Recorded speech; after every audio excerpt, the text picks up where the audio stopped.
በስመ አብ ወወልድ ወመንፈስ ቅዱስ አሐዱ አምላክ አሜን። ነስሑ ከመ ይደምሰስ ኃጢአትክሙ፣ ኃጢአታችሁ ይደመሰስ ዘንድ ንስሐ ግቡ። ኦ ክርስቶስ ወልደ እግዚአብሔር ሕያው ክስት ወአብረር አዕይንተ አልባቢነ ከመ ንስማ ወንግበር ቃለከ ቅዱሰ።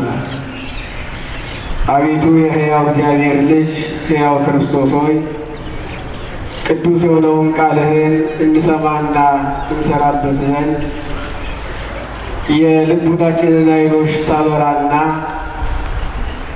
ውሳጣዊ ጆሮአችንን ትከፍትልን ዘንድ መልካም ፈቃድ ይሆንልን።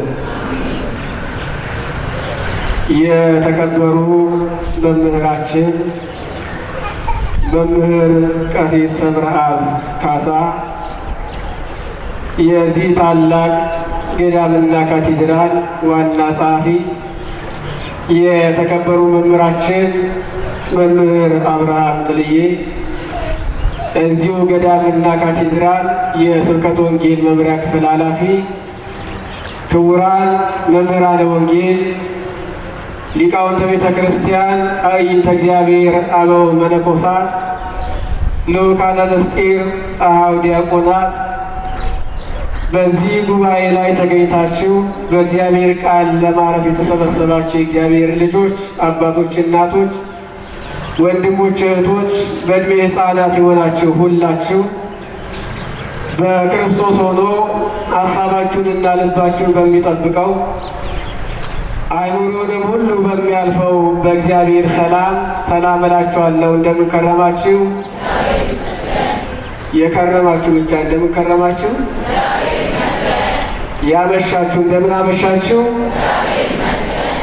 አሜን። ምስጋና የባህሪ ገንዘቡ የሆነ ያለ ትላንትና ቀዳማዊ፣ ያለ ዛሬ ማዕከላዊ፣ ያለ ነገ ዳህራዊ የሆነ ያለ መጠን ምሕረቱን ለሁላችን ሰጥቶን እንደ ኃጢአታችን ብዛት እንደ ሰውነታችን ክፋት ተበቅሎ ሳያጠፋ እንደ ቸርነቱ በቅድስናው አደባባይ እያሰባሰበን አምላከ ቅዱሳን መድኃኔ ዓለም ስሙ የተመሰገነ ይሁን።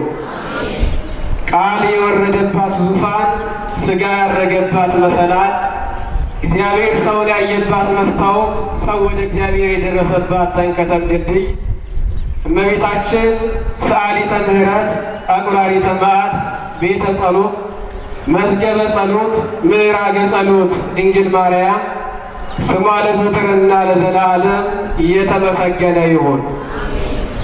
እንኳን ለአምላካችን ለአማኑኤል ወራዊ የመታሰቢያ ዕለት ለጉባኤ ሄርማ 8ኛና ማጠናቀቂያ ቀን በሰላምና በጤና አደረሳችሁ አደረሰን።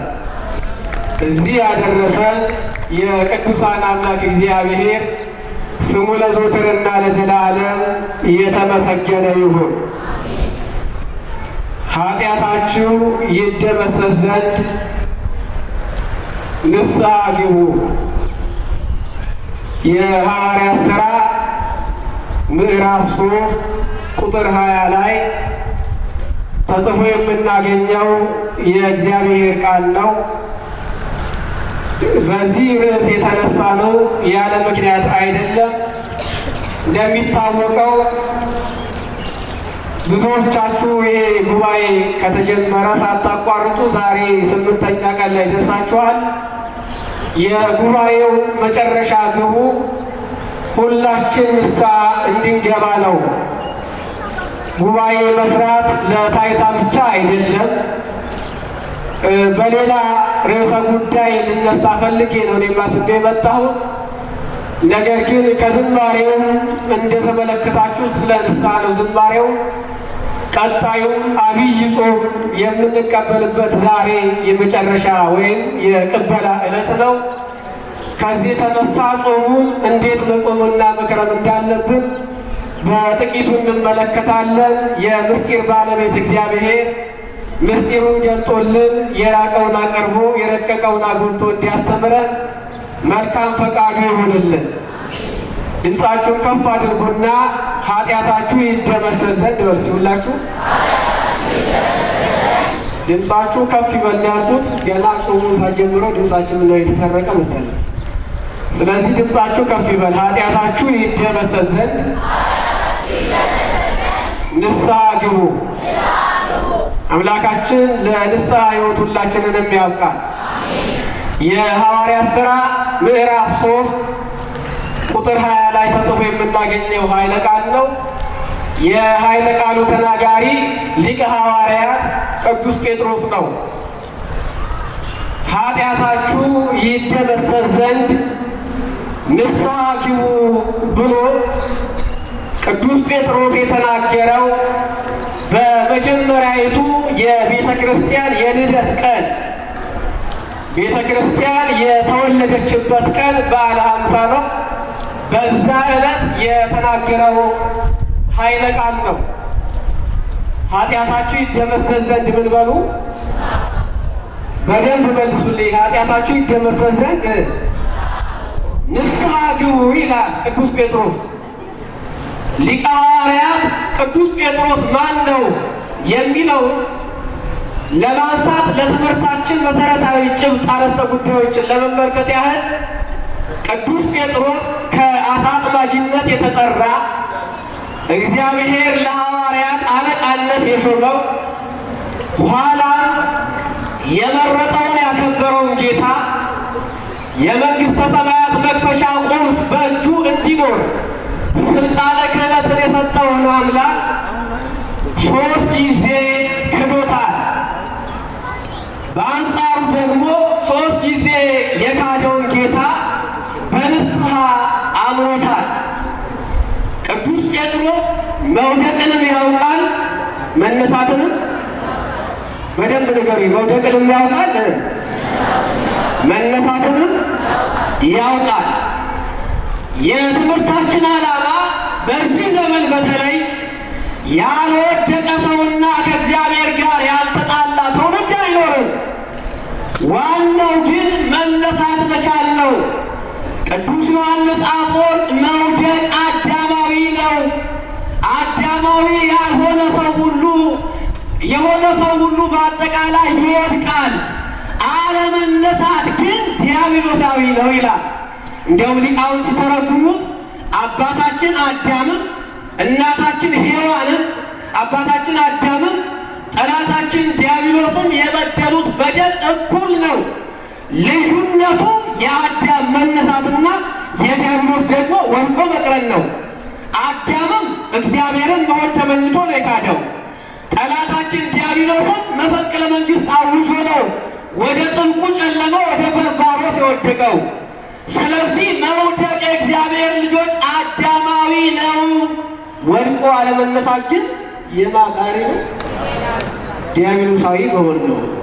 ስለዚህ ሊቀ ሐዋርያት ቅዱስ ጴጥሮስ እኔ በፍጹም ካንተ ጋር መሞት ቢገባኝም እንኳን እኔ እስከ ሞት ድረስ እታመናለሁ ብሎ ከነ ቅዱስ ዮሐንስ ይልቅ እስከ መስቀል ስር ድረስ ታምኖ እንደሚከተል የተናገረ ሐዋርያ ነው።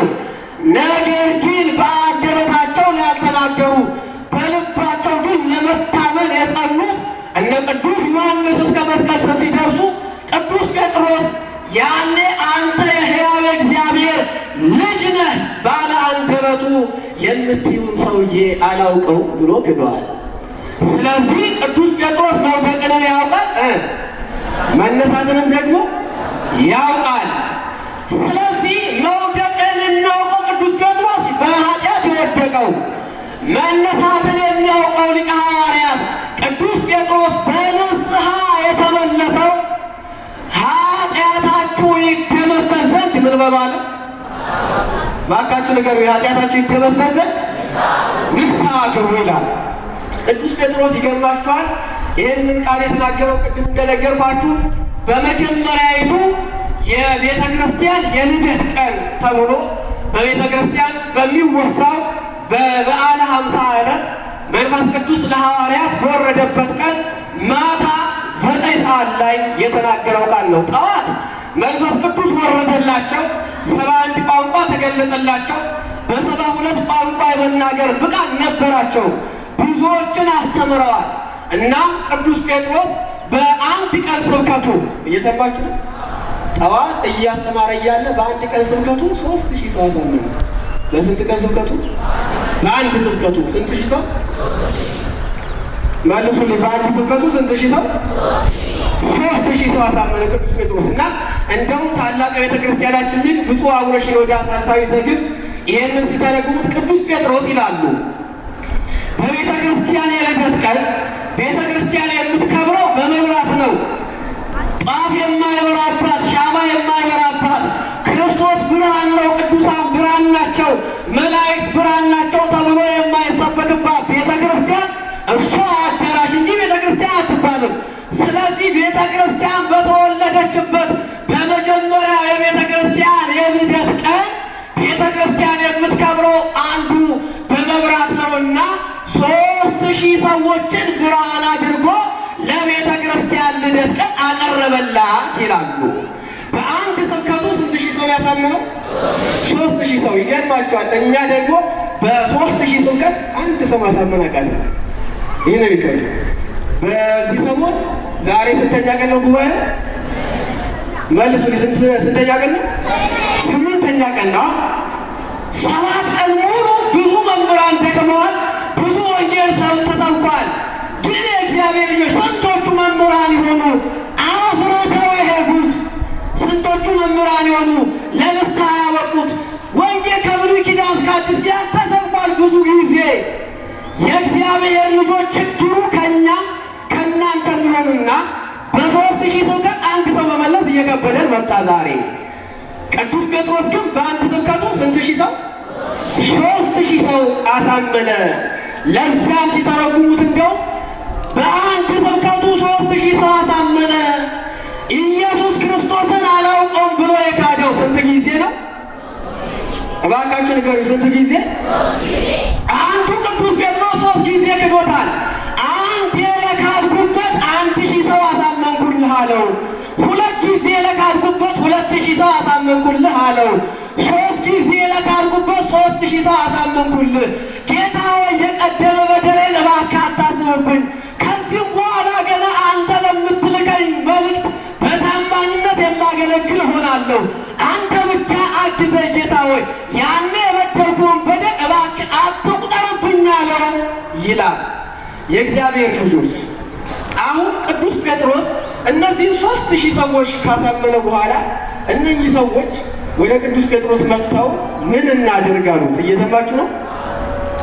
የስብከት ግቡ ህዝቡን ወይም ተማሪውን ምን ተንግበር ወይም ምን እናድርግ ማስባል ነው እንጂ ማስጨብጨብ አይደለም። የስብከት ዓላማ አድናቂ ማፍራትም አይደለም። የስብከት ዓላማ የስብከት ግቡ ያመነ ያላመነን ማሳመን፣ ያመነውን ደግሞ ማጽናት፣ የጸናውን ለንስሐ ማብቃት ነው፣ ለቅድስና ማብቃት ነው።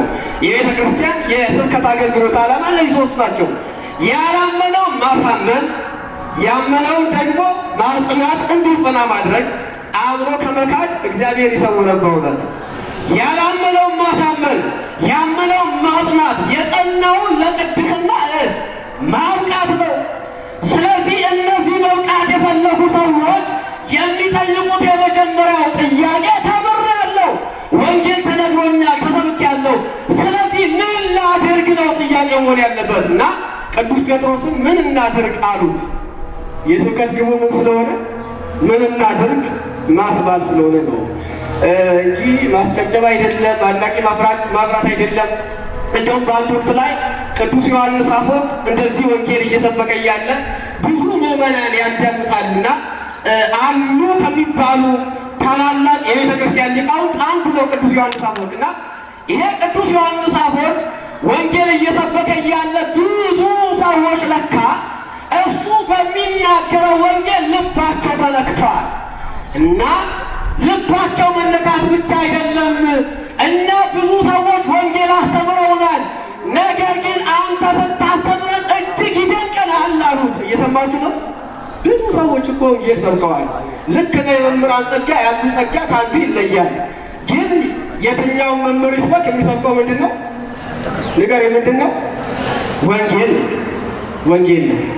ከሰማይም እኛ ከሰበክንላችሁ ወንጌል የተለየ ወንጌል የሚሰብክ የሰማይ መልአክ እንኳን ቢመጣ አትስሙት ይላልና የተለየ ወንጌል የሚሰማ ካለ እሱ ራሱ የተለየ ነውና ደግሜ እላለሁ እሱን እንዲያሰቡ ተናጋሪውም የተረገመ ይሁን። ደግሜ እላለሁ የሚሰማውም የተረገመ ይሁን ይላል ቅዱስ ጳውሎስ ገላትያ መልእክት ምዕራፍ 1 ቁጥር 7 ላይ። ስለዚህ የተለየ ወንጌል ቤተ ክርስቲያን የለም። ምናልባት ወንጌል የሚገለጥበት የሚነገርበት የጸጋ ጉዳይ ይለያይ ይሆናል። ዓላማው ግን የእግዚአብሔር ልጆች አድናቂ አፍርቶ እሱ ሲወርቅቱ መጣል አይደለም። የስብከት ግቡ ቤተ ክርስቲያን ላይ እንዲሰሩ ማድረግ ነው ዓላማው። የስብከት ግቡ ሕዝቡ ንስሐ እንዲገባ ነው ዓላማውና ቅዱስ ዮሐንስ አፈወርቅ አንተ እኮ አንደበተ ርቱዕ ነህ፣ የተለየ ወንጌል ሰባኪ ነህ። ስለዚህ እኛ በጣም ተነክተናልና አሉና በውዳሴ ከንቱ ይነግሩን ጀመረ። ቅዱስ ዮሐንስ አፈወርቅ እውነትን ሳስተምር አዳምጣችኋል አለ። አዎ አሉት። እውነት በዚህ ሳምንት 7 ቀን ስትማሩ በደንብ ሰምታችኋል? ምዕመናን እስቲ ሰባቱን ቀን እኔ ነበርኩ የምትሉ እጃችሁ ከፍ አድርጉና ንገሩ። ከፍ አድርጉና እኔ 7ቱን ቀን እዚህ ነበርኩ፣ ጉባኤውን ተምሬ ርዕስ አልጠይቅም፣ ግድ የላችሁ። እኔም ርዕሱን ነግረው ቅድም ስሸመድድ ነበረ። 7ቱን ርዕስ በዚህ ርዕስ አስተማራች። መቼም ብዙ መመኪና ይቁበታልና በዚህ ርዕስ አስተማረ፣ በዚህ ርዕስ እና እያንዳንዳቸውን ስም ይደንቅ ነው። እና እስቲ 7ቱን ቀን እኔ ተምሬ ያለ የሚል እሺ ተው። አሁን በዚህ በ7ቱ ቀን ውስጥ የእግዚአብሔር ልጆች እውነት እግዚአብሔር ሲነግራችሁ ከልባችሁ ሰምታችኋል ወይ? በጆት ፈስቶ መምህራን ተጠርቶ እናንተ እንደዚህ እንድትመጡ ተደርጎ የጉባኤ መሪ ቃል ተይዞ የድል ነሾዎች ርስት የሆነችውን የድል ከተማ የሆነችውን ታቦት ዘዶር ወላዲተ አምላክ ድንግል ማርያም ያለችበትን ሰማያዊቷን የድል ከተማ ለመውረስ ብዙዎቻችን በዚህ ርዕሰ ጉዳይ ተይዞ በተለያየ የትምህርት ርዕስ ስንማር ቆየን። ያችን ለመውረስ ግን ስንቶቻችን ንስሐ ለመግባት ተዘጋጅተን ይሆን ነው? ከዚህ ከጉባኤ መልስ ነገ ስንት ሰው ንስሐ ይገባል ነው ዓላማው። ከዚህ ከጉባኤ መልስ ነገ ስንት ሰው ይቆርባል ነው ዓላማው። ይሄ ካልሆነ ግን ከንቱ ልፋት ነው የሚሆነ የእግዚአብሔር ልጆች። እና በእውነት ሰምታችኋል አለ ቅዱስ ዮሐንስ አፈወርቅ። አዎ ሰምተናል። እንግዲያውማ ከሰማችሁ እኔን አታድንቁኝ። እኔን የሚያደንቀኝ ሰው በፍጹም አልፈልግም። እልቁኑ እናንተ የማስተምረውን ትምህርት እናንተ ሰምታችኋል። አሕዛብ በውጭ ያሉት ደግሞ ይህን የማስተምረውን ትምህርት አልሰሙም። ስለዚህ እኔ ከምታደንቁኝ ይልቅ እኔ ባስተማርኳችሁ ትምህርት ከተማ ውስጥ ስትሄዱ በዛ በከተማ ውስጥም በእያንዳንዱ እንቅስቃሴ ውስጥ እኔ ባስተማርኳችሁ ትምህርት እየኖራችሁ በሕይወት አሳዩኝ እና በሕይወት የምታሳዩኝ ከሆነ እዚህ መጥተው የማይማሩ ከዚህ ጉባኤ ውጭ ያሉ ሰዎች እናንተ ኑሯችሁን እየተመለከቱ ምን አይነት መምህር ነው የሚያስተምራቸው ብለው እዛ ያሉት እነሱ ያደንቁኛል። ይህንን ብታደርጉ ራሳችሁን ትጠቅማላችሁ፣ ሰዎችንም ታድናላችሁ፣ እናንተም ትተርፋላችሁ አላቸው ቅዱስ ዮሐንስ አፈወርቅ። እና ከዚህ የተነሳ የስብከት ግቡ እግዚአብሔር ልጆች ይሄ ስለነበረ ቅዱስ ጴጥሮስ ልባቸው ተነካና ልባቸው በቅዱስ ጴጥሮስ ትምህርት የተነካ ሰዎች ወደ እሱ መጡና ቅዱስ ጴጥሮስ ወይ ባስተማርከን ትምህርት ልባችን ተነክቷል፣ ወንጌል በሕይወታችን ውስጥ መስራት አለበት። ስለዚህ ምን እናድርግ አሉት። ንገሩ። የትምህርታችን ርዕስ ኃጢአታችሁ ይደመሰስ ዘንድ ከባዱና ንገሩ። ኃጢአታችሁ ይደመሰስ ዘንድ ንስሐ ግቡ አላቸው ቅዱስ ጴጥሮስ። ምን እናድርግ ለሚል ሕዝብ የመጀመሪያ እግዚአብሔር ልጆች ንስሐ እንዲገባ በንስሐ ጤናውን መጠበቅ ነው የቤተ ክርስቲያን አገልግሎት። የቤተ ክርስቲያን ተቀዳሚ ተልእኮዋ ሕዝቡን ለንስሐ ማብቃት ነው። ጌታችን ሁል ጊዜ ነው ቅዱስ ዮሐንስ መጀመሪያ ጥምቀት ሲያጠምቅ የመጀመሪያ ስብከቱ የማቴዎስ ወንጌል ምዕራፍ 3 ላይ ሁላችሁ ስታነቡ መንግሥተ ሰማይ ቀርባለችና ምንድን ነው ያለው? ንገሩ። መንግሥተ ሰማይ ቀርባለችና ንስሐ ግቡ። ጌታችን መድኃኒታችን ኢየሱስ ክርስቶስም የመጀመሪያ ስብከቱ የማቴዎስ ወንጌል ምዕራፍ 4 ላይ ተመልከቱት። መንግሥተ ሰማያት ቀርባለችና ንስሐ ግቡ ነው። ሁል ጊዜ ዘወትር የቤተ ክርስቲያን አዋጅ ንስሐ ግቡ ነው። ቅዳሴ እየተቀደሰ እያለ ዲያቆኑ ወንጌል ሊነበብ ሲል መንግሥተ ሰማያት ቀርባለችና ምን በሉ ይላል? ንገሩ። መንግሥተ ሰማያት ቀርባለችና ንስሐ ግቡ ይላል ዲያቆኑ። ስለዚህ ያን ጊዜ ሕዝቡ ንስሐ ሊገባ ይገባል። ሁል ጊዜ የቤተ ክርስቲያን አዋጅ ንስሐ እንድንገባ ነው። ወንጌሉ ንስሐ ነው። ቅዳሴ ንስሐ ነው። የተቀመጣችሁ ተነሱ ቢባል በአራተ ትንሣኤ የተቀመጣችሁ ኃጢአት በመስራት ዓለም ውስጥ ያላችሁ ወንድምን በመበደል የተጠመዳችሁ እናንተ ተነሱ፣ ንስሐ ግቡ። የቤተ ክርስቲያን ትልቁ ዋነኛ ተልዕኮዋ ንስሐ ነው። ይሄ ወንጌል ተሰበከ፣ ንስሐ ግቡ እና ቅዱስ ጴጥሮስ ኃጢአታችሁ ይደመሰስ ዘንድ ምን በሉ ንገሩ፣ ምን በሉ ንስሐ ግቡ። መቼም እዚህ ውስጥ እኔ ኃጢአት የለብኝም የሚል ትምህርት የለም። እንደው የለብኝም የሚል ካለ እጅ ያውጣልን፣ የሚያወጣም አይኖርም። ካለም ማንም ሰው ይላል ቅዱስ ዮሐንስ፣ ማንም ሰው ኃጢአት የለብኝም ቢል በአንደበቴ ሐሰት አልተናገርኩም የሚል ቢኖር እርሱ ሐሰተኛ ነው ይላል።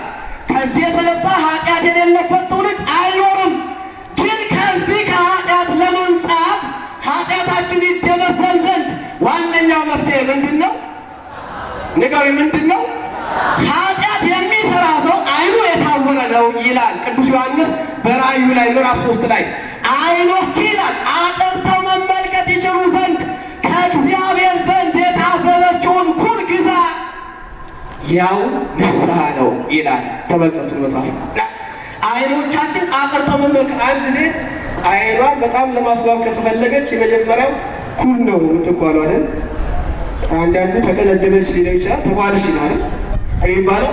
ስለዚህ ዓይኖቿ አጥርተው ሊያዩላት ፈልጋም ሊሆን ይችላል። አሊያም ደግሞ ብዙ ሰዎች ያንን ዓይኗን እንዲመለከቱላት ሊሆን ይችላል። ለተለያየ ዓላማ ሊሆን ይችላል። የእግዚአብሔርንና ለእግዚአብሔር የሆነውን ነገር በአጠቃላይ መንፈሳዊ ነገሮችን በሙሉ መመልከት የሚቻለው ኩል የተባለ ንስሐ ከጌታ ዘንድ የታዘዘልን ዓይኖቻችን ማጥራት ይችሉ ዘንድ የታደለን ዕለት ዕለትም እንገባ ዘንድ እግዚአብሔር የሚደገም ምስጢር አድርጎ የሰጠን ምስጢረ ንስሐን ገንዘብ ማድረግ ነው።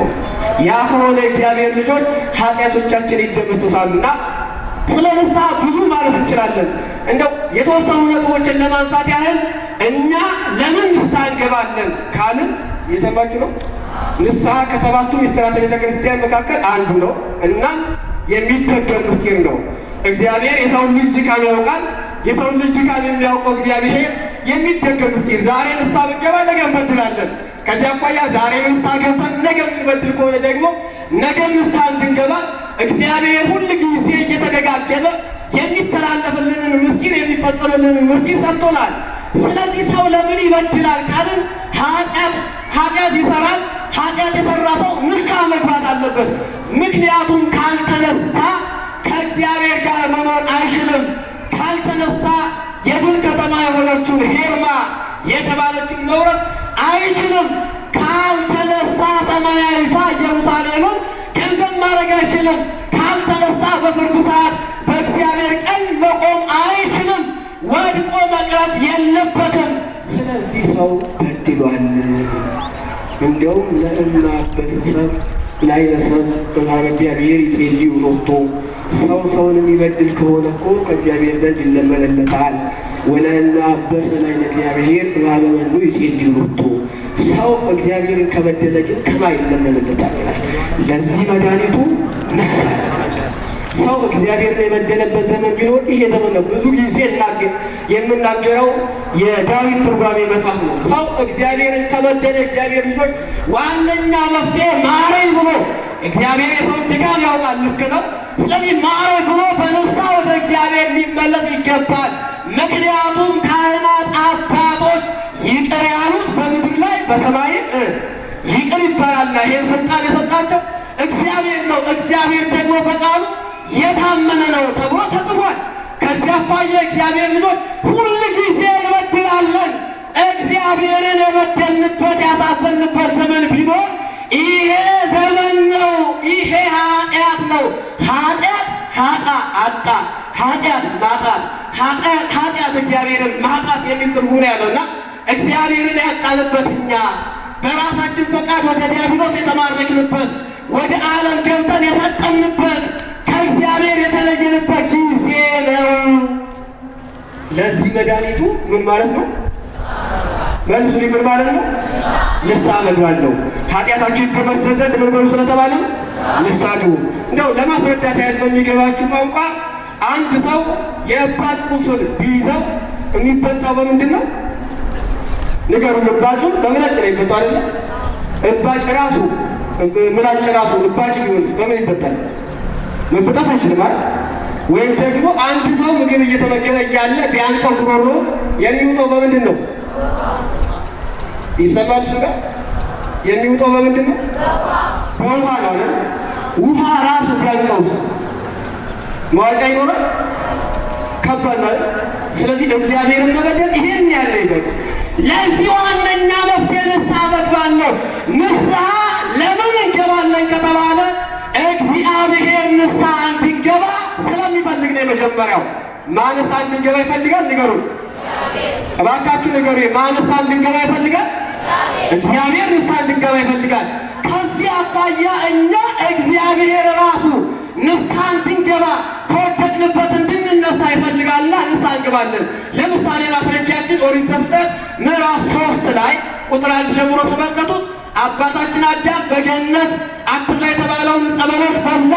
እግዚአብሔርን ያህል ጌታ ገነትን ያህል ቦታ አጣ፣ ኃጢአት ሰራ። አጣ የተባለው ከዚህ መነሻነትና እግዚአብሔር ካዲያ በገነት መካከል እግረ ሰው እያሰማ አዳም ወዴት ነህ የሚል ጥያቄ አመጣ። እየሰማችሁ ነው? እግዚአብሔር ንስሐ እንድንገባ ስለሚፈልግ እኛ ምን እንላለን? ንስሐ እንገባለን። ስለዚህ አዳም ወዴት ነህ አለው። አዳምም ስለፈራው ተሸሸኩ ብሎ መልሰለት። እግዚአብሔር በቀጥታ አዳምን አትብላ ያልኩህን ዕፀ በለስ በላህን አለው።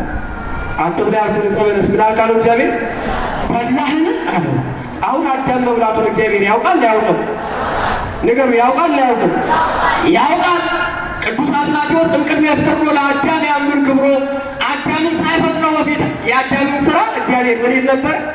ያውቃል። ሳይፈጠር የሚያውቀው እግዚአብሔር ከተፈጠረ በኋላ ያደረገውን ስራ አደረከው ወይ አለና ጠየቀው። እግዚአብሔር ያውቃል። ለምንድን ነው ከተባልን ንስሐ እንዲገባ እባካችሁ ንገሩ። ንስሐ እንዲገባ ስለፈለገ ነው። እና አትብላቱን በላን ሲለው ረዳት ትሁንህ ብለህ የሰጠኸኝ እሷ አሳሳተችኝ ያለው። አንደኛ ረዳት ትሁንህ ብሎ ረዳት እንድትሆነው የሰጠውን እግዚአብሔርን ይከሳል። አዳም ለራሱ ለእግዚአብሔር እኮ ነው። ረዳት ትሁንህ ብለህ ምን ያልከኝ የሰጠኸኝ አለው እግዚአብሔር። እና ራስ አንተ የሰጠኸኝ ብሎ አንደኛ እግዚአብሔር ይከሳል፣ ሁለተኛ ደግሞ ረዳቱ ሔዋንን ይከሳል። ሰው እስከዚህ ድረስ ነው እግዚአብሔር ልጆች። እግዚአብሔር የሚጠይቀው ግን ንስሐ እንዲገባ ስለፈለገ ነው። በላህን አለው። ከዛም በኋላ ረዳት ትሁንህ ብለህ የሰጠኸኝ አለ። አዳም መለሰ።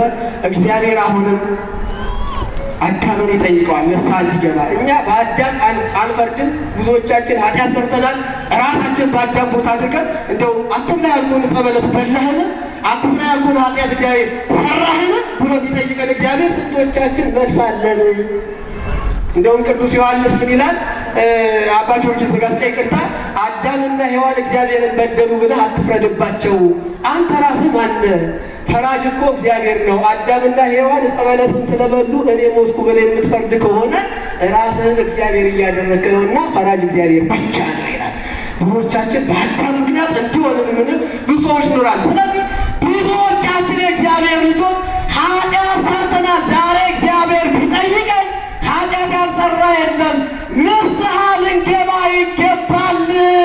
ንስሐ የምንገባው እግዚአብሔር ኃጢአታችንን እንድንናዘዝ ንስሐ እንድንገባ ምን ስለሚል ነው? ስለሚፈልግ ነው።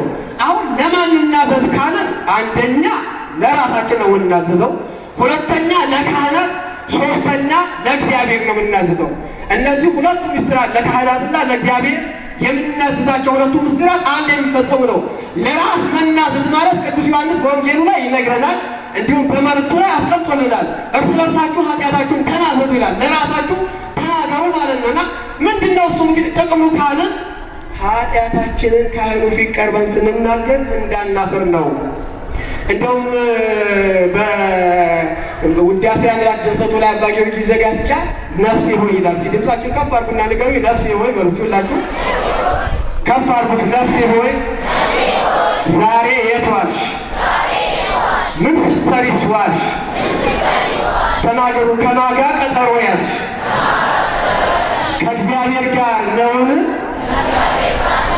ወይስ ከዲያብሎስ ጋር? በየትኛው እርሻ ዋልሽ? በእግዚአብሔር እርሻ ነውን ወይስ በየትኛው እርሻ እያለ ነፍሱን ጠየቀ። ነፍሴ ሆይ ዛሬ ምን ስትሰሪ ዋልሽ? በየትኛው እርሻ ዋልሽ? ከማን ጋር ቀጠሮ ያዝሽ? ከእግዚአብሔር ጋር ነው ቀጠሮሽ ወይስ ከማን ጋር ነው? ከዲያብሎስ ጋር ነው ወይስ ከማን ጋር ነው? ዛሬ ምን ስትሰሪ ዋልሽ ይልና ነፍሱን ይጠይቃል። የእግዚአብሔር ልጆች እናንተም ነፍሴ ሆይ ዛሬ የትኛውን ትእዛዝ ነው ከአስሩ ትእዛዛት አትግደል ያለው የሚለውን ትእዛዝ ሽረሻል ወይስ አልሻርሽም? አትስረቅ ያለውን ትእዛዝ ሽረሻል ወይስ አልሻርሽም? አታመንዝር ያለውን ትእዛዝ ሽረሻል ወይስ አልሻርሽም? ነፍሴ ሆይ ዛሬ ምን ስትሰሪ ዋልሽ እያለ ልጠይቃት ይገባል። ይሄ ደግሞ ንስሐ ስንገባ ኃጢአታችንን እንዳንረሳ ነው። እንደውም በአንድ ወቅት ላይ አንዷ ንስሐ ልትገባ ወደ አንዱ ካንቀረበችና መጀመሪያ ኃጢአቷን የማስታወስ ለራሷ የመናዘዝ ስራ አልሰራችው ነበርና አባቴ ንስሐ ልገባ ነው የመጣሁት አለ። ችግር የለም እግዚአብሔር መሐሪ ነው፣ ቸር ነው፣ ይቅር ባይ ነው። ስለዚህ ከወደቅሽበት ያነሳሻል፣ ከኃጢአትሽ ያድንሻል። ስለዚህ ምንድን ነው በደልሽ ብለው ጠየቋት እና ለራሷ ተናዛ ያልመጣችው ነበርና አይ አባቴ በሰንበት ቀን ቆሎ በልቻለሁ፣ ምናልባት ወፍጮ ማስፈጨት ይሆንብኝ ይሆን አለችው። እና እነዚህ ለራሳቸው ሳይናዘዙ ወደ ካህኑ መጥተው የሚናገሩትን የሚያጡ አሉ። ነገር ግን ለራስ ተናዞ መምጣት ነው። ከዛ በኋላ ለካህኑ እነግረዋለን።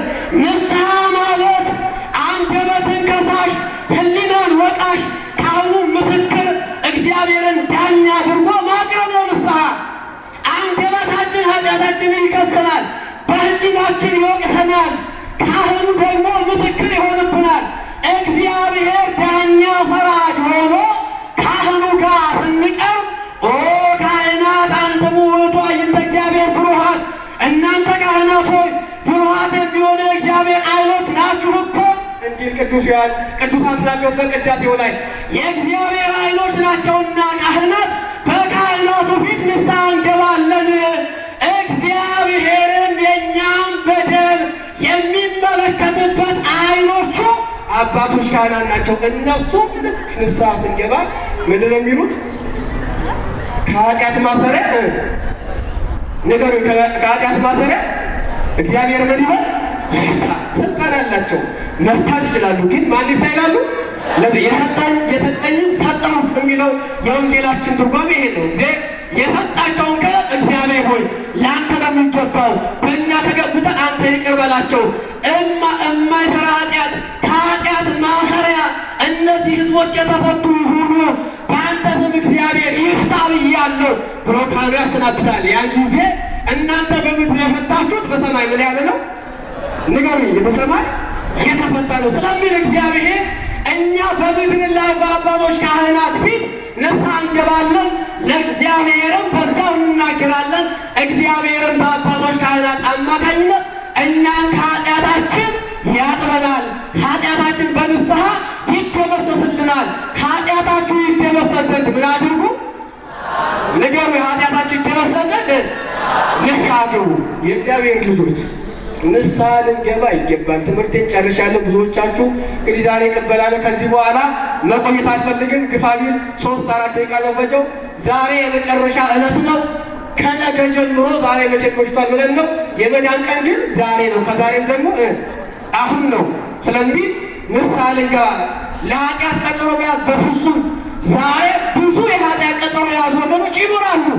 ብዙዎቻችሁ ግማሹ መጠጥ ቤት የቀጠሩ ይኖራሉ፣ ግማሹ ዝሙት ቤት የቀጠሩ ይኖራሉ። ብቻ የእግዚአብሔር ልጆች ከሰይጣን ቀጠሮ መያዝ ሊያበቃ ይገባል። ኃጢአታችሁ ይደመሰስ ዘንድ ምን በሉ ስለተባለ ንስሐ ግቡ። የመዳን ቀን ዛሬ ከነገ ጀምሮ ወደ አባቶች ካህናት እየመጣን ንስሐ ልንገባ ይገባል። ከሚመጣብን መቅሰፍትና መከራ ማምለጥ የምንፈልግ ከሆነ መፍትሄው ንስሐ ነው። የመጽናናት ዘመን እንዲመጣላችሁ ከጌታ ዘንድ የተፈቀደላችሁ መድኃኒት የሆነው ክርስቶስ እንዲወርድላችሁ ዛሬ ዘወረደ ይባላል። እንዲወርድላችሁ ኃጢአታችሁ ይደመሰስ ዘንድ ንስሐ ግቡ ነው የሚለው ሙሉ ሀሳቡን ስትመለከቱ። ስለዚህ ንስሐ ልንገባ ይገባል። ንስሐ የምንገባ ከሆነ በክርስትና ሕይወታችን ብዙ ፈተናዎች ቢመጡም እነሱን መሸነፍ እንችላለን። ከመከራ ማምለጥ እፈልጋለሁ። እግዚአብሔር ከመከራ ያስመልጠኝ። ከምሰጋበት ዓለም መቼም ይህ ዓለም የስጋት ዓለም ነውና ይህ ዓለም የኪራይ ዓለም ነው። በዚህ በአጭር ጊዜ ውስጥ እኔ ተመቻችቶኝ ከእግዚአብሔር ጋር ደልቶኝ መኖር እፈልጋለሁ የሚል ሰው ካለ እጅን ያውጣልኝ። አሁን አንድ አቅጣጫ ብቻ መስቀመጥ ስለምፈልግ ነው። እኔ ከእግዚአብሔር ጋር ተመቻችቼ መኖር እፈልጋለሁ የሚል ከፍ አድርጉ። መቼም በዚህ ዓለም ላይ እሺ እግዚአብሔር ከእሱ ጋር እንድንኖር በቸርነቱ ያገዛል። በዚህ ዓለም ላይ አንድ ሰው በጣም ይመቸዋል ከሚባሉት የምቾት እረፍቶች አንደኛው መኝታ ሊሆን ይችላል እና ቅዱስ ዮሐንስ አፈወርቅ አልጋ መግዛት ተመቻችቷችሁ ማደር መተኛት የምትፈልጉ ከሆነ አልጋ ግዙ፣ አልጋ መግዛት ከፈለጋችሁ ደግሞ እኔ ላጋዛችሁ ይላል። አልጋ መግዛት ትፈልጋላችሁ? መቼም በዚህ ዘመን አልጋ ውድ ነው አይደል?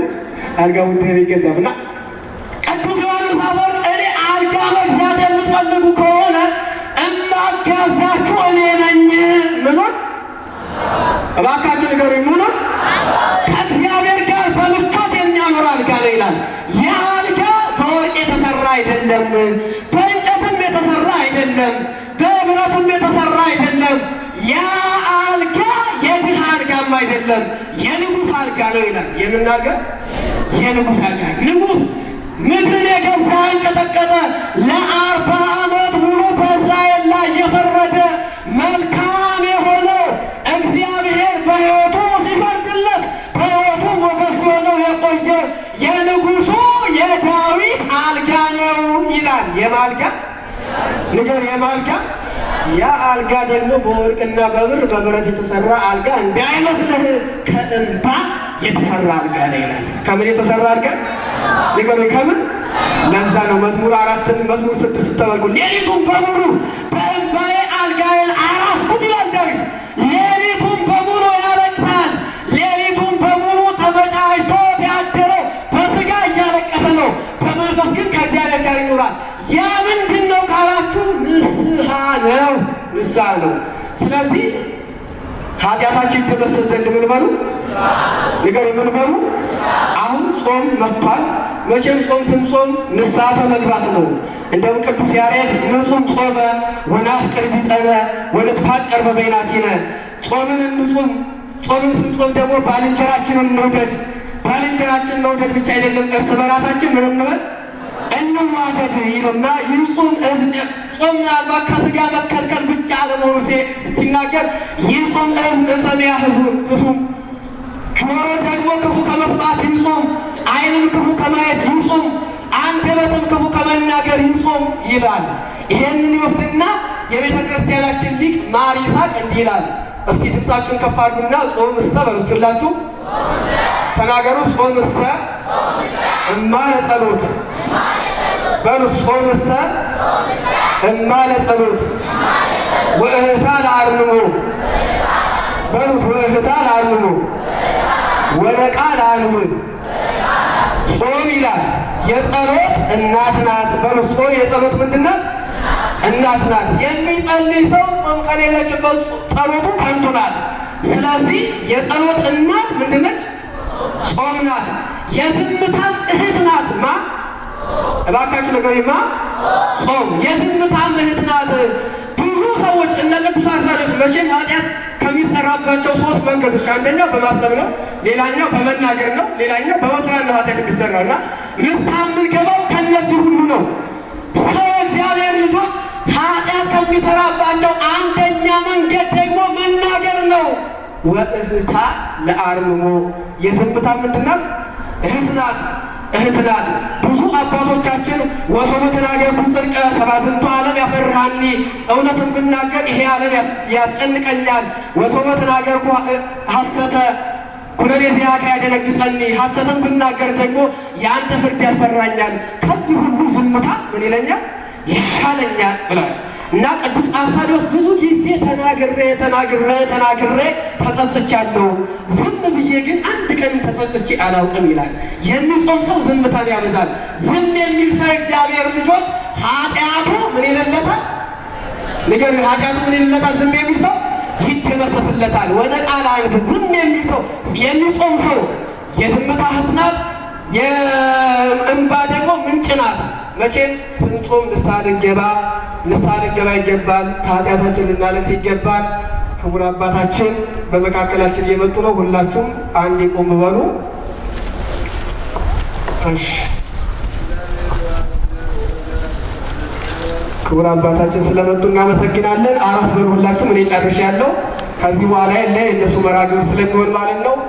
ሰው የእግዚአብሔር ልጆች በሚጾም ጊዜ ስለ ኃጢአቱ እያለቀሰ ከቅዱሳን የእድገት ደረጃ አንደኛው ማንባት ነው። አንዱ ይባላልና ሁል ጊዜ ማልቀስ አለበት። ጌታ ሆይ ኃጢአቴን ይቅር በለኝ፣ በደሌን ደምስስልኝ፣ ከሰይጣን ጋር ቀጠሮ እንዲጥባት አታድርገኝ፣ አንተ አግዘኝ፣ ለጽድቅ ለቅድስና አብቃኝ።